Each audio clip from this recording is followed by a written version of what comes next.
Hi guys, and today Sean and I are going to do AFL Q&A episode 7. Racking up the episodes as I keep saying each week, mate. No, it's good, isn't it, mate? Plenty of questions again, which is nice. The more questions the better, but I guess that also means it makes it a longer video as well, so certainly need a good attention span for that one. But Footy Collector kicks us off here. Can Port still make the top 6? So that's his team. And it's tough.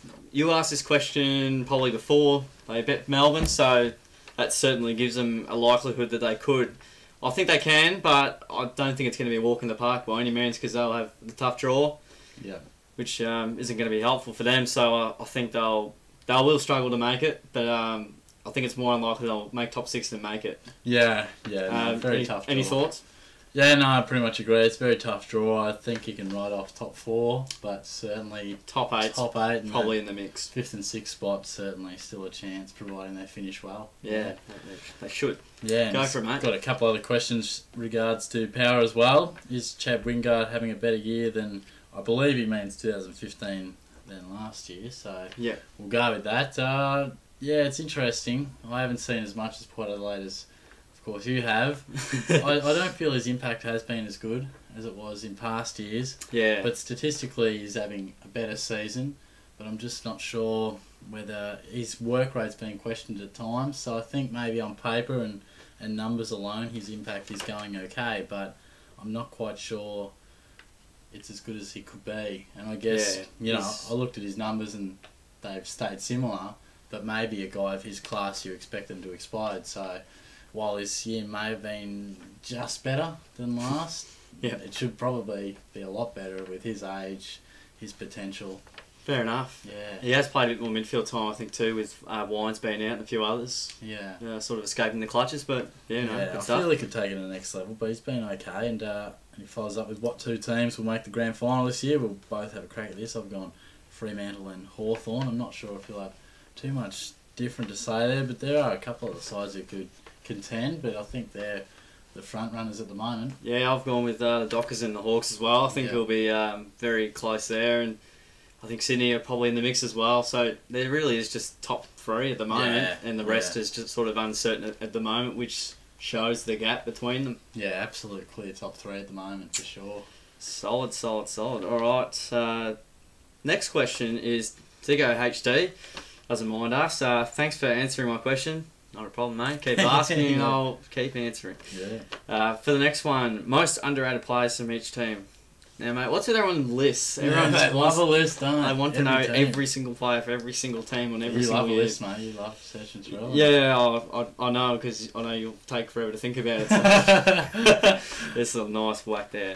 But yeah, club by club, I've gone Richard Douglas for the Crows, Jack Redden, Kate Simpson, Michael Hurley. I've realised I haven't even put one down for Collingwood, but Steele Sidebottom's been underrated and starting to get a bit of recognition. The Dockers, Lee Spur and David Mundy got a tie there for me. Tom Lonergan and Mitch Duncan tying for the Cats.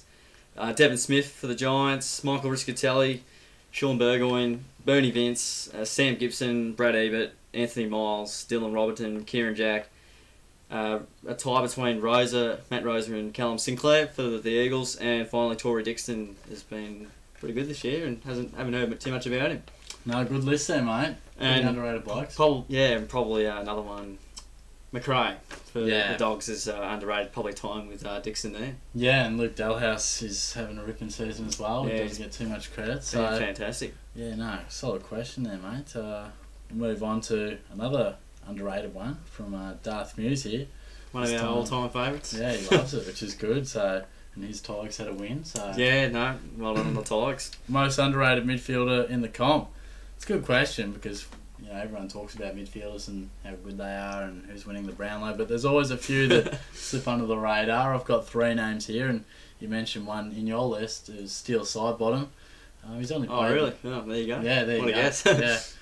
Playing his 3rd game today, and he's going pretty well so far today, and he's had a ripping start to the season, and he just doesn't get talked about the way, say, Pendlebury and Swan do in that midfield. Yeah, exactly. And I think he's almost overtaking Swan, and he's right up there. Very quickly he is, with Pendlebury, and I've also gone Brad Ebert. He's outstanding. Brad Ebert? Brad Ebert. Yeah. Brett a few years ago. Shows how underrated he is. I don't even know. I always get those two confused. Nah, but alright. hard runner for Port Adelaide and underrated. My final one I've got is Dan Hanbury, who's starting to get a bit of recognition as well. Yeah. But, I feel, especially this season, it's a fight for the Brownlow or Dylan Shield they talk about. But Hanbury is in outstanding form. He doesn't get talked about, does he? So outstanding player. Again, gets sometimes lost in the Kennedys, McVeigh, Kieran Jack, Luke Parkers. So Dan Hanbury, arguably the best. So very, very solid, mate. I've gone with one of your fellow Tigers, mate. Anthony Miles is in there. I've got a top three as well because I couldn't pick just one. So it was so hard to. Yeah, Miles he's just an accumulator. Loves to tackle and loves a high tackle as well against him. So no, he's a good bloke there. Works really hard, so he does a great job. Brad Ebert, Shorty and I agreed. That was the first one I came up with, and he's like, "Oh, I was just thinking about him." So it was shows he's underrated. Great minds think alike. It shows as well. Ebert's just a great two-way runner for Port Adelaide. One of the hardest runners at the club, they keep saying, and when he plays his big games, he can rack up 40 disposals and kill the opposition. Yeah. It takes plenty of marks too as a midfielder, which is important. Yeah, which underlines his work rate, doesn't it? It really does, mate. And Chris Marston for the Eagles, he can really rack up some big numbers. I think he got 43 the other week, and I didn't even hear about it, to be honest, until I had to look at it. So, yeah, he's over the last few years, he's really done well to get plenty of the footy, and he uses it pretty well. And I'll never hear about him with Gaff and Pritis and Shuey as well. So he's underrated in that reasonably good midfield for West Coast. Yeah, nice one, mate. Nice. The Junkyard Dog, and yes, I actually have asked a question in every video. Well, kudos to you, mate. Keep it up. Hopefully, have a question in every video we ever make. So that'd be really good. In your local footy, what was the biggest flogging you gave a team? What was the biggest flogging your team got? What was your least favourite grand final you ever watched that Geelong wasn't involved in? What was your favourite grand final that Geelong wasn't involved in? So basically favourite. Yeah, taking out the favourites. No taking bias, out the Cats. Yeah, no bias. Kick us off, mate. Yeah, alright. There was one day where I was under 16s and I think under 14s, 150 points we got thrashed by. Is that day you kicked 10? Yeah. Nah, it was a very wet day as well, so even worse because you'd think it'd be a bit closer being wet conditions and not being as classic. Nah, Bell Park took us to the Cleaners that day. I was still thinking about it, mate. Still scarred. Still scarred. Nah, I'm all good. And one day, I think it was actually Bell Park. Again, we defeated them by 209 points. Wow. We kicked, I think, 30-something goals, or 33-19 or something. 32-19, that's what we kicked, and they kicked one goal once, so... Did you get a few on the board there? I was actually playing down back as a loose man. Okay. Can you believe that? So just a lazy 30 touches? I wish. The ball wasn't going down there too often, mate, I will admit, but yeah. Very nice joke you put in there. But in terms of the grand finals, last year and the year before. Okay. 2014, 2013, but 2013 was terrible to watch. Yeah. We were watching on together, and for both, actually, Yeah. I should say, and they were just shocking matches. Fremantle played the worst game they've ever played. Hawthorn were going okay, and they won, and it was just a real scrub affair, and wasn't pretty to watch at all. So, but in terms of my favourite grand final, it's a tough one. I'd probably have to. I can't go past the 2006 grand final with West Coast and Sydney, the rivalry they used to have. It was West Coast by a point, and I really wanted them to win, and I wanted West Coast to win the year before because I hate Sydney so much. So, there was some vindication when they got across the line, West Coast, and it was one of the all-time great grand finals most people would admit to, and obviously I'm not going to like too many Hawthorn grand finals, and a lot of them have been Geelong in the grand final, so you got to take them out. Yeah. Go for it, mate. I agree, mate. Yeah, well, I honestly can't remember too far back to my junior footy days. We didn't hand out too many ballotings. Like, we were a decent side, but... Talk about your career now, mate. That's what we're talking about. Well, I will talk about my career now. We haven't won a game, so... Oh, okay. We are yet to win a game, but it's coming along, mate. It's coming along, so... You're going to get pretty excited when you first get a win on the board. You'll be jumping for the roof. Yeah, a couple of appealing ones coming up, so hopefully. But as far as being on the end of a balloting, my second game this year, which I also got injured in, which was frustrating, so I was running around with one arm for 3 quarters. Yeah, North Geelong handed out an absolute belting to us. We didn't even kick a goal, so I think it was It was around the 110, 120 mark, I think. Yeah, steep, isn't it? Yeah, I blocked it out, but Till now. absolutely got hammered, so thanks for bringing that up. And as far as the grand finals, least favourite is last year. Yeah, watching Hawthorn go back-to-back, and against Sydney, who I thought were my pick to win it for most of the year, and I thought they would beat Hawthorn to put an absolutely disgraceful performance. You had the Swanies at the start of the year to win the flag, so that was a good pick. Yeah, thanks, mate. But, I mean, credit to Hawthorn, they did obviously make them quite shaky with the pill, I suppose. But, yeah, I'm pretty sure I walked out in the second quarter. Yeah, sounds about right. From memory, so You did. wasn't overly impressed. And my favourite was Sydney beating Hawthorn, so no prizes for knowing that I don't like Hawthorn. I don't think this guy likes Hawthorn. No, I was just really rapt to see the Swans win, and even better to beat the Hawks. And I also enjoyed the drawn grand final. Yeah, that was a good one too. Just elite footy, amazing contest, and just your good players that you expect to play well, playing unbelievable. So that was a nice grand final. great to see that. Good comeback from the Saints as well. Yeah, it was enthralling stuff. So yeah, that answers that one, and we'll move on to the next one, which is a bit of a joke here, mate. Another joke. Aussie man. video maker loves his jokes. Yeah. Do you want to hear a joke? He's just gone with Carlton. So Nice, mate. cop that. Well, yeah, it sucked to be anyone's club, so I wouldn't be making jokes there. Yeah, cop that. Yeah. Cop that, Carlton. I Oh, suppose. sure. Well, we won't say too much more on that one. But, you just hate it for being your club. What if it was your club? Then you're the laughing joke. So. Yeah. Anyway, true. that's fine. This is a question Shorty absolutely loves, and I'll let you start off with it. Yeah, sure. Who mate. has been your best pickup in Supercoach this year? And there's been a couple. Yeah, I love my Supercoach, mate. During the week, anyway, I tend to really check a score. But Yeah, all you do is just dream about it, think about it. yeah, spend a lot of hours thinking about it, but come the weekend, it's out of my control, so I just choose to Lock let it it pan out. It's going to pan out. But to answer your question, Tom Rockcliffe probably a few weeks back. I think this came up last week in should we pick him or not. So They did. Budget Gaming Enclaves or something like that. yeah, Sounds like his name. So he got to 447k. I think he dropped somewhere like 250,000. Yeah, or he something. was 709,000 at the start of the year. So. Yeah, unbelievable, and he dished up a 120, and again, I haven't checked the scores, so I think he will score around 100 by looking at his stats, but I hope so. so yeah, very good pick that most should have been on, but Dane Swan is another one. Again, a lot of people would have been on him. All over him, yeah. Very Fantastic pick. cheap. Under 500,000, I think it's 564 at Yeah. the start of the year, so very good pick. Yeah, so look, there are a couple of obvious ones, I suppose, but to give you a little different point of difference. PODs. Yeah, Josh Gibson was a great pickup for mine in the back line. I hope he was good. Yeah, he's been a very good selection, and everyone seems to be on the same rookies at the start of the year. But I went a little different with Dom Sheed, and while he's been injured for a week or two, he'll be back soon. He's been a really good pick for mine, and been really happy that I picked him up. So Excellent, mate. yeah, how about, did you find any gems, mate? You got any to add in there? Oh, I'd like to think I had a few gems, mate. I'm going okay at the moment. So, Yeah.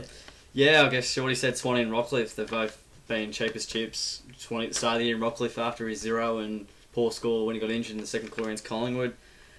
Mine personally, I got Barlow just under 500k a few weeks ago, and then he, I think, got a 60 something and 133 and 87. So, yeah, I'm not too wrapped with it, but I think he's certainly got potential. And he's got the ability to pump out low 100s. So if he does that, I'll be happy. Jack Gunston's been a fantastic pick because I haven't seen many top teams have Gunston in him. No, he's a really good point of difference pick. I just don't know how people don't have him because he's just so good and he runs around the ground and whatnot and What just did he gets score against the Suns? 107, I think. Yeah, he's always around that 90, 85 to 110. yeah, 85 to 110. So he's a great pick. Don't pick him though, because he's mine. But hey, if this show keeps going, mate, if you really like your super coach, we could even make a league next year with some of the viewers. Why not? Yeah, no, that Could sounds be something good. to think Ask us about. plenty of Supercoach questions because this bloke loves it. Yeah, I do. Yeah, what go we got next? Go for the next question, mate. Joshua Instone. Who do you think will win the Brownlow and the Coleman and the NAB Rising Star? So Yeah, I haven't even written down an answer to this, mate, but go for it. No, that's all right. I'll just come up with it on the fly. Well, it's pretty obvious the Brownlow, Nat Fyfe. I mean, if he wasn't miles clear already, he just racked up 40 touches in a win and 14 Kicked a goal. clearances, 26 contested possessions, goal. So, He must have got the 3. Dangerfield was up there as well, but look, he's streaming away at a rapid rate. Yeah. It's getting just all that's stopping him is suspension, basically. Yeah, pretty much, and not even injury could really do much. No, and the Coleman, I'm sticking with Lance Franklin here, especially after his 7 on Friday night. Pumps him back into the contention. In the mix. Yep. So look, he's right up there. But as far as the NAB Rising Star, it's a really tricky one. I mean, who do you think, mate? I'm struggling to think of an absolute out and out clear. Yeah. I mean, Heaney was the obvious one, but now that he's sort of gone down, it sort of leaves things open a bit. Like, even we'll get a look at Liam Duggan today. Yeah, we will. He was playing really good footy. Corey Gregson, from a Geelong point of view, is playing some good stuff, but you wouldn't think he'd be good enough to do it. No. Any names to throw out there? No, mate. You've come up with names I haven't even thought about. So yeah, I'd say Heaney, because he's only out for 4 to 6 weeks, and who's been that great anyway? So exactly. I feel like he may have done enough early to put himself in a good spot. Yeah, be on a good radar, and then if he can come back and finish pretty well, he'll probably win it. Then and Tuke Miller is he's another name playing quite well. Adam Sard. Yeah. Adam Sard. I'll go with him. Is he? I'm not sure. He's 21 mature age. 21 or 22. Yeah. One or the other. And Cam McCarthy's another one that comes to mind. If he can keep kicking goals and finish in the top 8 or 10 of the Coleman, you never know, mate. It could be I'll go with McCarthy or who else did I say? Sard. McCarthy or Sard, assuming Sard is not over 21. Yeah, nice, mate. Cool. In terms of mine, Brownlow, it's Fife. I picked Fife to win it last year, and he didn't because he got suspended. So Ablett got injured, which was kind of lucky in the end for Brutus. Yeah, Brutus won't believe it, and he'll still be pinching himself there. But Colin Medal, no idea, but I'll go Josh Kennedy because he's been great this year, and he's kicked a lot of bags. And West Coast don't have a heavily difficult draw, and Kennedy's he's a flat track bully against the lower team. So he's kicked well this year. Yeah, couldn't disagree. And Rising Star, as I said, possibly Sard or McCarthy or Heaney. Yeah. Depending on how well he goes. Nice. But to the last question, and Lachlan Graham, or Lockie Graham, I actually goal umpire this bloke, and had umpire with him yesterday, so no, he's a pretty good bloke. Nice. Do you think Vince is one of the best taggers this year? Well, to answer your question quite simply, yes, I think he is. So he's been fantastic, and it's tough to think of many taggers at the moment because Crowley's out of the game. Geelong don't really apply much of a tag. The Crows don't really. So, and McCaffrey's out for Collingwood. He was one of the best taggers in the comp last year. So. Is Heath Hocking a tagger anymore? Yeah, Liam Pickens gone to a guy who might get tagged. Yeah, so unbelievable. So yeah, it's almost like the tagging role has just been changed, or it's not as important anymore for whatever reason. But Curno's been fantastic this year, and you're probably right there with Vince. But Vince has towered up Dangerfield. He absolutely killed him Adelaide Oval a few weeks ago, and just taught Bontempelli a bit of a lesson at the G's. Keeping him to 9 touches, I think it was. Yeah, something along the lines of that. But certainly in the first 3. Yeah, I think Vince is underrated too. Well, yeah, he's in my underrated. So that's how good he is, and it was awesome at the Crows, and it was weird to see him go from Adelaide because he looked pretty comfortable there. But no, it was good to. Yeah, I think what Vince can do pretty well is not only can he stay tight, rough a guy out, but he's a prodigious kick at goal too. Yeah, he's very classy. He's shown that he can run off, and if he gets a kick within 50, even 55, he can really hurt the guy he's on. And Maverick Wells is an underrated tagger, I reckon. Yep. For the Saints. So. Very good. Yeah. Alright, well that's pretty much it for Q&A, episode 7. Not as many questions this week, but we got a bit of a break in saying that. So, the last video went for about 40 minutes, which is unbelievable. Nothing wrong with that, though. No, there is nothing wrong with it. And I actually watched the whole lot, so you couldn't believe I had enough time to watch it. But that was fantastic. But keep asking questions, guys. The more questions you ask, the more answers you get to the questions. So the longer the video goes. And the longer the video goes, so there's a few correlations there. But get on it, guys. We really appreciate it. But solid answers today, mate. Nice work. No, you did a very nice job as well, as you usually do. Thanks, pal. Good stuff. Don't forget to like the video if you enjoyed it, and don't forget to share it around to all your mates so they can ask us plenty of questions. And also, don't forget to click that subscribe button. We certainly love subscribers. It just makes us so happy when we It's see an important button. Oh, it is very, very important. So get on that, guys. Thanks very much for sticking around, and we'll catch you guys all next time.